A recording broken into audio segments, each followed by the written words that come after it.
I'm Jenny Dietzel. I'm a naturopath, and I love sharing with people ways to improve their life by eating better, using herbs or other natural therapies. And today I want to take a few minutes to talk to you about the concept of nutrition. So, in natural health, we have three main pillars that we're seeking to increase to get our body to function more effectively. We try to increase detoxification, however, that needs to happen for the body. We try to increase nutrition, however, that needs to happen, and increase vitality. And today I want to talk a little bit about the nutrition component because a lot of people are like, oh, well, I know I need to eat better.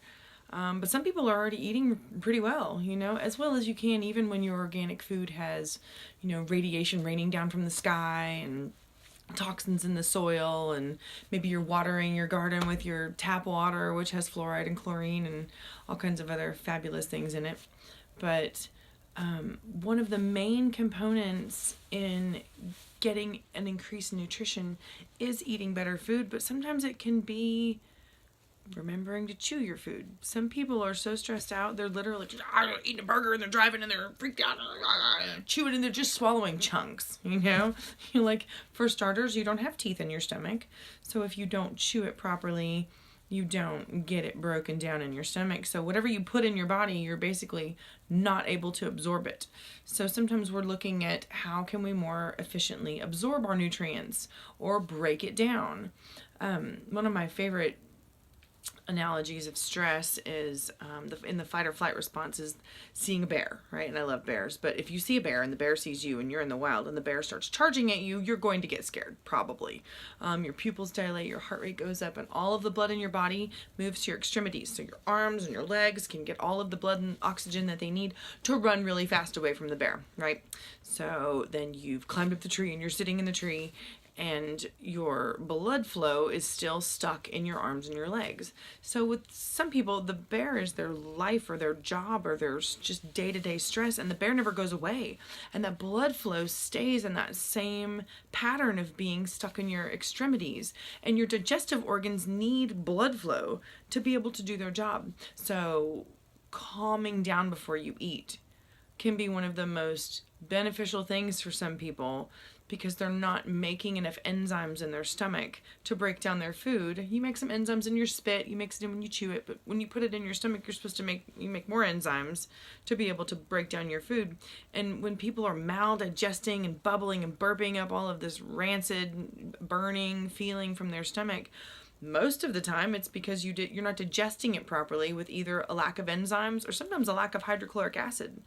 And the first thing that Western medicine does is put us on an acid blocker, which is really it may help your symptoms, but it doesn't help the cause of the problem, and it doesn't help it go away, and now you're just stuck on a medication for the rest of your life. So learning to calm down before you eat, I think, is one of those key things that we all need to learn and practice. I feel like maybe that's where a prayer before a meal came from. I'm thankful for my food. I'm right here with my food. I feel calm and peaceful, and I'm about to be fed.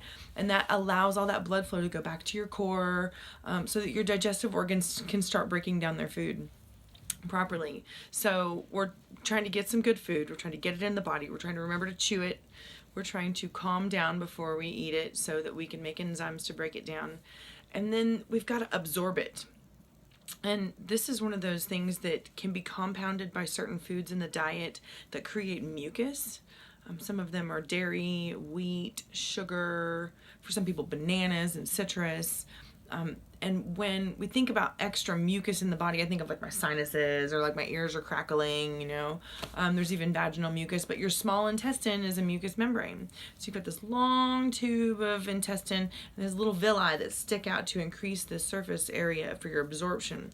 And if you have this snot layer on top of it, all this mucus built up, here comes your salad. Woo! I remember to chew, I relax, and it just slips past that mucus layer. So sometimes we can reduce the mucus causing foods in an attempt to clean out our intestines and get our body more able to absorb what we're chewing and breaking down and putting into our bodies. So absorbing is a really key step, as well as our lower stages of digestion where our gut bacteria come into play. And they're really, really, really important. You have to have good gut bacteria. They're like the little army inside your body that protects you. They are fighting your battles for you. They're, taking out bacteria and different things like yeast that you don't want overgrowing in your body. And they are responsible for one of the last stages of our digestion. Some of those bacteria break down a component of our foods and get it ready for us to be able to absorb it. So when we talk about increasing nutrition, granted, we're going to try and get as many clean organic foods as we can. We're minimizing lots of meat, trying to eat more soaked beans and grains, and getting local, seasonal, or organic whenever possible, because the earth tends to deliver us what we need, especially on a seasonal basis. If you think in the wintertime, people tend to suffer from more cold diseases. The foods that you would naturally find if you were, say, a caveman would be things like meats and root vegetables, which are warming to the body. Whereas in summertime, when it's hot outside and people tend towards more hot imbalances and diseases, the fruits and vegetables that we can find on the earth are things like watermelon and greens, which are cooling to the body. So it helps cool you down when it's too hot outside. So buying things locally is wonderful in a number of ways for making your economy sustainable and reducing gas and transport, and because the earth is giving you kind of what you need for your area if you can find it there.